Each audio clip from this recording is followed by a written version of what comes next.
Can't stop looking at Nosferatu. Nosferatu looks like he would. Nosferatu and Betty Boop should fuck.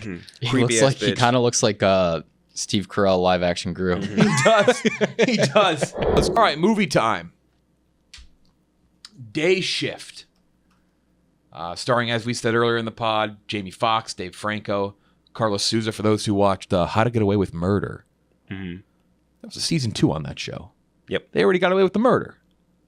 Actually, maybe they didn't. Maybe they got away in the second season. Part of that was when the Shonda Rhimes lineup was unbeatable. Oh my god, my girlfriend actually started fucking Grey's Anatomy. The soundtrack of that show alone makes you want to just fucking die. I started Killing Eve yesterday. Yeah, I'm a little late on it, but I started Killing Eve yesterday. I watched 5 episodes in a row. Really fucking good. It's that show. Like I did probably like a few more episodes than you, but then it tailed off. I was just like, it's just one of those shows where I hit a point where I'm like, this isn't for me. I can't watch this anymore. I don't mean Jodie Comer is definitely for me. I'll just say that much. Yeah, that for sure. But just the pace of that show is just not what I'm into. Day Shift. A hardworking dad out to provide for his daughter uses a boring pool cleaning job as a front for his real gig, hunting and killing vampires. Again, Jamie Foxx, Dave Franco, Snoop Dogg in this as well. Megan Good, who we recently interviewed not that long ago. Also Scott Adkins. Yeah, King. B-movie action king. Yep. Bunch of other people as well that you may recognize. Peter Stormare's in this as well. Yeah, best on-screen Lucifer ever. Incredible voice, incredible look no matter what he's in. Day Shift. It's a vampire action comedy. Is probably the best way to put it. Yeah. Screenplay by Shea Hatton, Tyler Tice. Again, J.J. Perry directed. Longtime stuntman, and you can tell because the action movie is awesome. Yeah, the first scene is very clearly, there's awesome action in this movie. I think it's very funny too. Yeah, but I just think the storylines are a little not even messy. I don't need this much backstory on my vamps. So with full transparency, I found out we were reviewing this movie and not Bodies like last night at like 11:30. So I woke up and we're doing that next week, by the way. Yeah. I still have 35 minutes left on this film. And it sucks because it was just starting to get like really like getting into the groove. Like Dave Franco had showed up like 20 minutes before, but the first 30 minutes outside of the like action scene with the grandma, pretty rough. I won't lie. Like I was getting bored. Here's my biggest issue with this movie. I don't think it's. Well, I'm not giving it a passing grade, so I guess I'm saying it's not good or average. I enjoyed it quite a bit in terms of like the comedy and the action. Yeah. I gave it a 67. Like I had a lot of fun with it. But I'll tell you what, I don't care about vampires that much. Like I would prefer if like the vampires, and this also, by the way, this goes for zombies as well. I don't need that much like. I just want them dead. I think just kill them. Because I thought the cooler, I like the storyline of like the union work stuff. Yeah, that was cool. I thought that was different and funny. I wish that was like kind of the main antagonisty part of the movie, right? Would you agree on that? That was a good, the manager guy was like a good example of that. Like, could have been a great right, like that. I think that would have improved it so much because then it just became too much for me to truly, I guess, care about. Like I just don't care about the vampire side of things here. No offense to vamps out there. What was she doing? She was a real estate. I don't care about spoilers, by the way. She was a real estate agent, right? She's a mega vampire. Okay, that's all I need to know. Yeah, she's a mega vampire that could walk out. She's a daywalker. Oh, I like the So let's say I wish they would have, ironically enough, because J.J. Perry worked with John Wick. I wish they would have gone more the John Wick route when he was on the run. And he's running from his own thing. I thought that I didn't want to say it because I don't want to compare this movie to John Wick, but like when they're at the Union place, I was like, this kind of has like a weird John Wick vibe too, because like it's like where they have like the bounties running up and like the numbers are clicking. Infrastructure of it, yeah. And I was like, this is interesting. That was the best part of the movie for me, but I just think the other thing dragged it down enough. So I gave it a 67. We can talk a little further about it. Very funny. I thought Dave Franco, Jamie Foxx, like I thought that combo was funny. But again, the thing for me is I anything involving like too much discussion about the vampire, they should be faceless characters to me in this movie, because I really would have liked like the union work angle of it being the main antagonist, where like he is going against his own thing he works for, where that kind of makes nobody, I guess, the good or bad guy. That would have been enjoyable to me, because it was funny. It was funny, and the action was cool. The drone stuff was sick too. I liked it quite a bit. Worked better in that than it worked in like most other recent movies, especially via Netflix. I gave it a 63. And I think I disagree to an extent about the lore of the vampires, because I think that the lore of that they had set up was like kind of cool and unique. I don't think we needed as much as that you gave. It worked. I'll say that. Yeah, like for example, like when they were in that house or whatever, and he's like, yeah, this species wouldn't live with this species, wouldn't live with this species. Like, yeah, I don't need all that. Like, but if you teach me like how in this world of vampires, like once they reach a certain age, like their fangs mean a certain thing, and like they're worth different amounts of money. Like that part of it I thought was awesome. Like you guys were saying, like the union world of it, and like that bureaucracy of all these people trying to like, basically it's like they impose that normal world union stuff onto this vampire world. I thought that was great. The action was cool, because like we kind of expect that with JJ Perry, like any stuntman guy that goes into the directing world. And I think the throws, the wire work, the contortionist, which we talked to him about, I thought that added to the creepiness, because like you can tell it's not like a CGI thing, it's just a person really bent up into a fucking pretzel. I think that's kind of cool. The humor, like you were saying, I don't think it always worked, but it definitely had moments. But on the bad side of things, I think the comedy to action ratio is out of whack in favor of the action. And I think like you were saying with the John Wick thing, like a genuinely darker version of this same movie, like a John Wick tone of this movie, would have been awesome versus trying to impose the comedy into it. Gotta wait for the sequel, Night Shift. Yeah, I guess that's gonna be. He did mention that in our interview. You weren't in on that interview. That's right. Yeah. So he did say that. Yeah. And he did say it would be Night Shift too. There you go. I think the other biggest problem I had was that I don't think Jamie Foxx and Dave Franco had particularly good chemistry for what is a buddy cop movie. Like I don't think they didn't bounce off each other particularly well. And like I get what they were trying to do with like the grizzled old vet versus like the pencil pusher pushed into field work. Like I understand that. It just didn't really work for me. Definitely a little bit too long. Like I think if you cut off a half hour of this and make it more like a consolidated punch of humor, like instead of having to expound all those, like keep the funniest parts and keep the best action parts and chop off a half hour. Because it is self-aware. Yeah, for sure. Yeah. I was gonna say, I think that's probably my favorite part about this movie. I don't really love it, so I'm gonna break it into 3 different scores. The first 40 minutes is a 40. Second 40 minutes, we're at a 70. So it picked up quite a bit once Dave Franco arrived. The third 40 minutes, I don't know yet. I'll probably tweet out the final 30-minute score or 40-minute score afterwards if I decide to watch the rest of this movie. But the biggest credit I can give to this is that it's not trying to out Hollywood, which is what I feel like Netflix has always been trying to do with their action movies. Right. And their big, like, star-driven movies. This movie very clearly knows that it's a streaming film.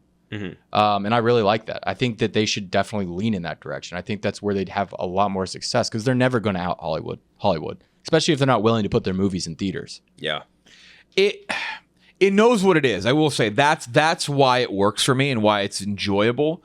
It does know what it is. Like if this had tried to be like a big time crazy fucking insane thing, maybe not. But then like in knowing what it is and leading in an action, like why did like Extraction work so well, right? Yeah. Like it's like but also Extraction was very simple. Yeah, for sure. Like I think this movie needed to be a little simpler, a little easier to. It's not that it's hard to digest. It's just like it's a couple things going on, and I was like, it's a little too much. Like keep it lean. You know what I mean? It just needs the ratio of the comedy action needed to be a little bit better. Almost like when you look at Nobody, for example, like another connected movie to this director and all that stuff. Like Nobody, I think, found that balance perfectly, where it's like we're doing like 25% like humor and like it's very, very small, dry, witty parts, and then the rest of it is just action. Like that, I think, worked well for that movie. I think this one could have just used a little bit of a shift. I just don't know in which direction is the problem. I definitely think it should have leaned more comedy. I think the comedy parts were the best parts for me so far. I think even that opening action sequence, like it kind of dragged a little bit. It kind of ran just like probably 2 minutes. That was the thing. It did look good, but I think it ran about a minute or 2 minutes too long. But again, this is where I give it its points. Like it is fun. it's fun and it's enjoyable, and that is the point. And that's where I'm going to give it credit. Like, it knows what it wants to be. But even then, sometimes when a movie knows what it wants to be, it still kind of gives you a little too much in certain areas. Yeah. And that's where, like, I'm okay if you really strip the story down for something like this as much as possible. Yeah. Because it doesn't bother me. I listened to a couple reviews. I was kind of curious what people said about this because I didn't really have a good gauge on it. Where, like, Prey, I kind of knew what people were going to say about Prey, and people would like it and have kind of the same take. There were some people who were kind of, like, discussing the story and script. I was like, I'm not really... If the jokes hit for me, that's all I really care about here. Unless the story gets too in the way. Like, I'm okay. As long as, like, if you're doing kind of a turn your brain off, have fun with it movie. Again, Godzilla vs. Kong. Yeah. I like Godzilla vs. Kong quite a bit because it focused on what we wanted, the fucking monsters. Instead of King of the Monsters, which was like, hey, let's do as much story as we possibly can. Which I still defend. I still like that movie. Maybe it's biased from the trailer. But Godzilla vs. Kong was awesome. And the script was what? Godzilla punches Kong. Like, that's... Yeah. I don't need the script to be... and the story to be insane. Podcaster. There was the podcast subplot. Don't forget that. Which one? That's right. Brian Tyree Henry was a podcast. And what's her face? Oh, fuck. I forget who the... Yeah. Elle. Yeah. Well, Millie Bobby Brown. Yeah. Screams so much. But yeah, no, I think I agree with you. If you're going to do a simple, fun movie, then don't have 5 storylines going at once. Yeah. Yeah, again, that's a big, and I thought it was actually a very fun. I won't even say like they did a nice job.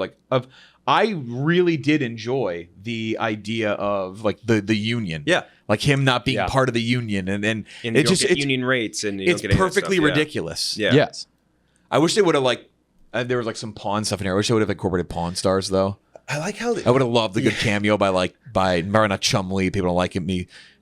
Best I can do. Done too many bad things. Best I can do is $2,000. Yeah, yeah. The one thing I do wish too is I wish it wasn't in L.A. I kind of wish it was in like. I kind of wish it was in Florida, which is where they were trying to move. Cool. Yeah. Florida would have been funny because then it's like, what if he just like shoots some like like regular drugged weirdo. up like bath salt motherfucker? Yeah. And he's like, I thought he was a vampire. Not a vamp. Like I think a different city would have been a little bit cooler. But I do like the idea of vampires in like that. A different area than you would expect. Yeah, like not just in like the Midwest. Yeah, where would be like the weirdest thing? Like, but I think it's funny when they're in the Midwest because vampires are always so hot. They don't really stick out in LA. Everyone's already too hot. So I like that contrast though. Yeah. In terms of vampire movies though. You know, it's a funny scene I just remembered from the movie, which made me laugh out loud. And this was like when you were saying with the self-awareness, that one scene where the guy's like, "Yo, bro, I need a bullet," and he runs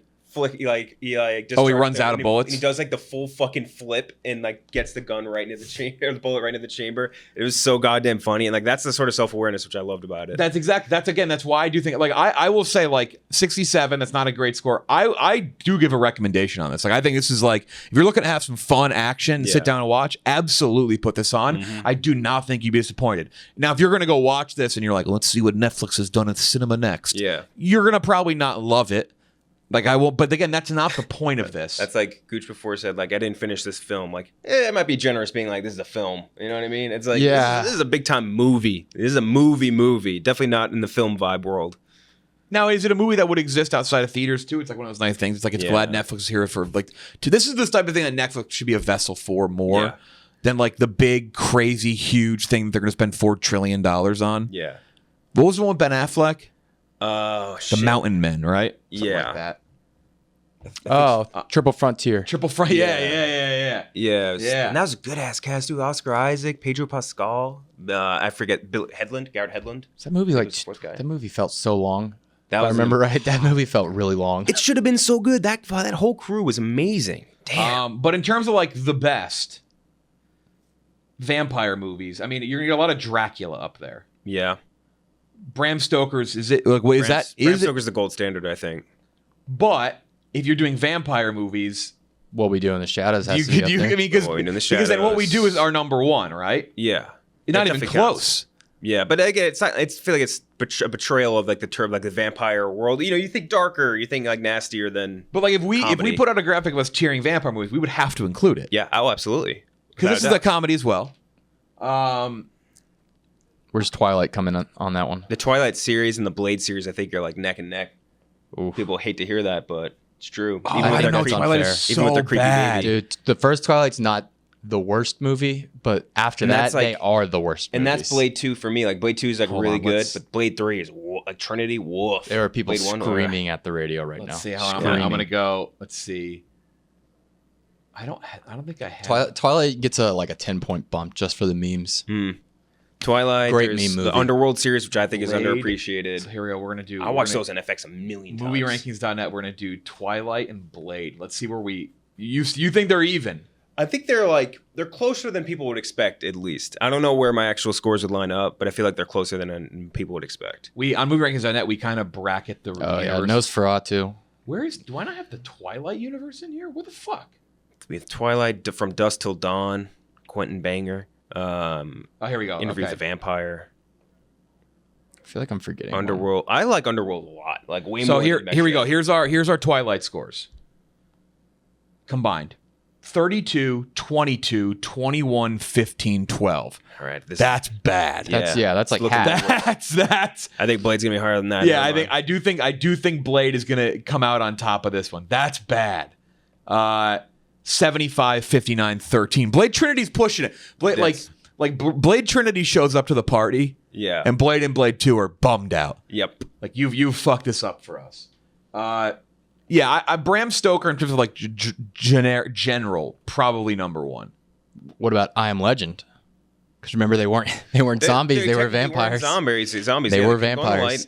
I don't like that comment, so I'm gonna ignore it. I don't like the twist That that they ended bothers up me. being vampires. Yeah, that does bother me. From Dusk Till Dawn. Some other ones, The Hunger, a lot of older ones. Nosferatu. Yeah. Mhm. I don't like Nosferatu. That's one of you. I just like what he looks like. You like the That- I don't- SpongeBob I- reference. he is- The SpongeBob reference is Right. very funny. Nosferatu. that is very true. The SpongeBob reference is maybe the best. I just don't like. I don't like how he looks. You're right. I love Interview with the Vampire. I think that's going to be high if we were to do a tier. Interview with the Vampire is probably up there as well. You are probably right. That is one where, and again, I always references to Collateral. Like Tom Cruise should play villains. He is so good at villains. I forget his name in that one. It's some French bullshit, but it's so good. Fuck. List something. Okay, Interview with the Vampire is definitely up there. Antonio Banderas in that movie Beast. I might put Interview with the Vampire above. I bet I have it a point higher than Bram Stoker. Lestat. That was it. Shit. I can't stop looking at Nosferatu. Nos- Nosferatu looks like he would. creepy Nosferatu bitch. and Betty Boop should fuck. Creepy-ass bitch. Kind of looks like Steve Carell live action Gru. He does. He does. Why the fuck do I have Blade? The first one rated so much higher than Blade 2. I definitely would have Blade 2 higher. I gotta redo that. I'm gonna have to do a dive. Which one's the one with Movierankings.net.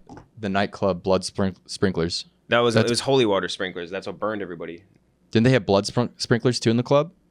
I thought it was just the holy water for some reason. Because I thought like he goes into the club and like that's like a vampire club, and he sets off all the sprinklers and it burns them all with holy water, and then he walks through.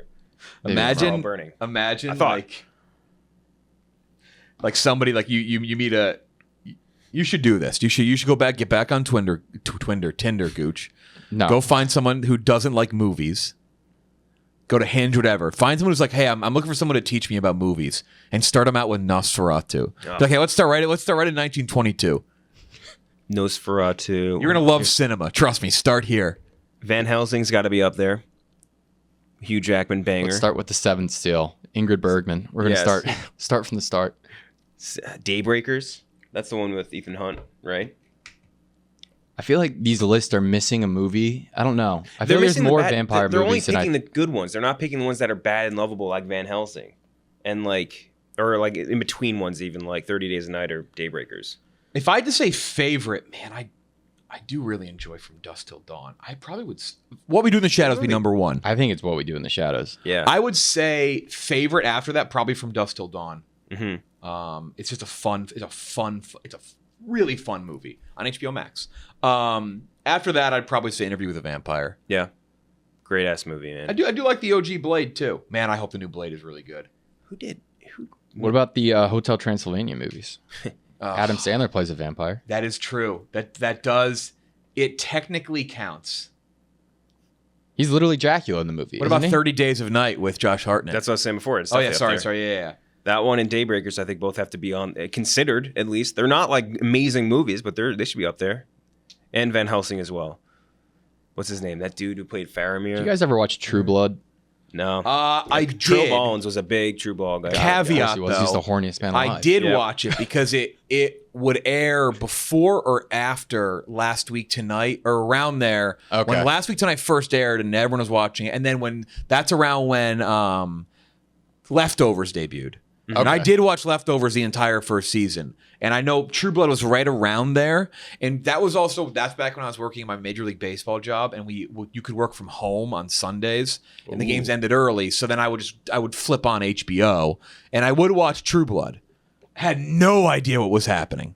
Just because it was the last season too. Oh, so I geez. had no context. There were, I just know there were, who was it? It was Anna Paquin.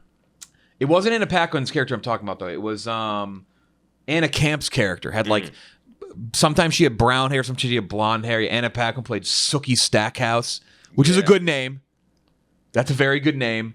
But I had no idea what was going on. More like Sucky. Yeah. Yeah. She's a vampire. HBO, they could I have watched said that. I remember I tried watching the first episode once, and there was just like a BDSM scene, and I was like, you know what? I don't think I'm gonna watch this. Not ready for it. There's sometimes there's things that you watch and you just say, I'm not the target audience here. Mm-hmm. It just isn't for me. But now, like, I did contemplate going back and watching it. Like, I've seen every one of the final episodes. It's like, maybe I should go back and watch it. But What do you think the True Blood Reddit's up to? Oh, they're definitely. I would bet that being the most active subreddit for a That's for canceled sure or still a dead active. show that's ever existed.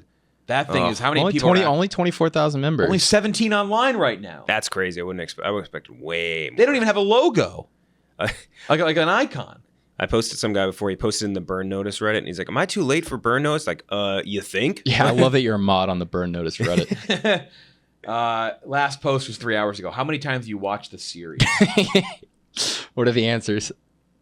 It looks like 2 is the least amount of times, mostly between 5 to 6. Jesus Christ. I never watched the last episode, though. I just start over. I'll be honest, I've never seen the last episode of The West Wing. I'll never Interesting. watch it. Means I don't want to close that chapter.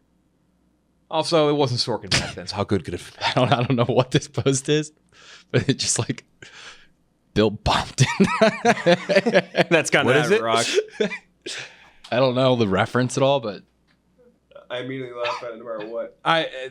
I'm so lost on this page. I'm posting it. That's right. What's his face's character? I did know that character. I recognize that one. Alexander Skarsgård's character. Yeah, Eric. I do recognize that character. that was a hot ass show. Sexually speaking, that is. Very attractive show. Incredibly. Maybe one of the attractive sexiest show. casts ever put together. Yeah. Evan Rachel Wood also in a shout out to Westworld, which had its season finale last night. I'm gonna start watching it. I've been told I've heard it's great. I've been told that it is a solid season. Yeah. But that's just not. It's not enough to get me to like. That's how you know I liked this last season of Westworld more than you and Fights did, and we did our breakdowns with our coworker John Feidelberg. I liked the season more than you guys. Yeah. And then I was right along with you guys after the finale. It was That's how much I hated the terrible finale of that show. So that's how you really. I don't know. I don't know what you could do to get me to watch this show. It's got to be real good. This is what I'll say though: is that all the responses to it so far have been extremely positive, which makes me want to try it, just to get the bad taste of the Westworld? last season out. We're talking about Westworld. Westworld. I still haven't watched the season 2. Three. I got Oh, like season 3 2. episodes into season 2, and I was like, damn, this isn't good. And just Big gave time up. fall off. Yeah, I don't know. I'm gonna get to it soon. I think. Season 1 was great. Also, apparently, Aaron Paul was great this season. Tessa Thompson was great. They knew what to do with the characters a lot more. God, that's insane. I always forget that Tessa Thompson's just in that show. I wanted to like it last year. I thought I liked what they were doing, and then man, This is the last season, right? I hope so. nope. No, there's one more because I saw a couple tweets. Jesus Wow, that really goes fucking into season damn it. 5 really well. God damn it. Yeah. That's it. Next week we're gonna do bodies. We just had it Timing wise. timing. It's so good. I fucking loved it. Dude, I really love that Yeah, I'm movie. excited I might to go talk see it about it. again. Yeah, I'm excited to talk about it. I thoroughly enjoyed Bodies. Other movies coming out though in the next few weeks. August is typically a bit of a dead period.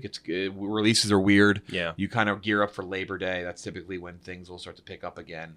But the next stuff coming out, you have Beast with Idris Elba. Yeah, I heard some pretty good things about that. Yeah. Dragon Ball Super. Yep. You have. We'll be reviewing that. Didn't after you? this, You guys did Broly, didn't you? I did Broly, yeah. Okay, I thought so. Yeah. not a ton of things end of the month, and then nothing really. I'm not calling it huge and saying it's going to be good, but nothing that has major note probably until September 8th. Pinocchio. Hell yeah. Which Ooh, one? Which one? Yeah. Wait, and it's not the DDT with Tom one. Hanks. Yeah. With Tom Hanks. I can't wait for that to be yes. Followed by. It's a me. Again, not a ton of. See how they 3,000 Years of Longing is at the end of the month. Oh yeah, that's the George Miller movie. Okay, yeah. That'll be really Right, I good. forgot that George Miller just had that movie coming out. It's another Idris Elba one. Idris Elba, Tilda Swinton. So that's Yes. up there for us. See How They Run, the movie that looks like a Wes Anderson movie but isn't, with Saoirse Ronan, Sam Rockwell, Adrian Brody, all of them. David Oyelowo. Don't Worry, Darling, though, on September 23rd. Probably the first one I have like big circled for the month of September. Followed by Hocus Pocus 2, which fuck off. Yep, get the fuck out of here with that. Really, no, thank you. I just really don't think I'm gonna like that movie. I'm not a Hocus Pocus person. Mm-hmm. What the fuck is this? I can't wait for Halloween ends. Yeah, it does need to end. I can't But it's wait not to see going what to. they do. Terrible title. It's not going to end. He We is all going know to be alive at the end of that movie. Biggest goddamn Guarantee right now. That's it. For Ken Jack and Gooch, I'm Jeff D. Lowe. We will talk to you. Also, we probably will talk. We will do reviews of. I almost said House of Cards. It's House of the Dragon. House of Dragons. House of the Dragon. House of the Dragon. House of the Dragon. Game of Thrones, and we will do Amazon's nuts. Lord of the Rings. The Rings and we'll of talk. Power. We will talk Andor as well. Yeah. We'll talk She-Hulk, but I think those shows are a little longer and Yeah, more prestige-y. I don't Especially Andor has that feel. Yeah. I don't think She-Hulk's going to need a weekly breakdown. I don't know. I'm not going to dump on She-Hulk until I watch it. Man, I'm not going to do it every time I see it. I will not do it. That's it for Gucci and Ken Jack. I'm Jeff D. Lowe. We'll talk to you next time.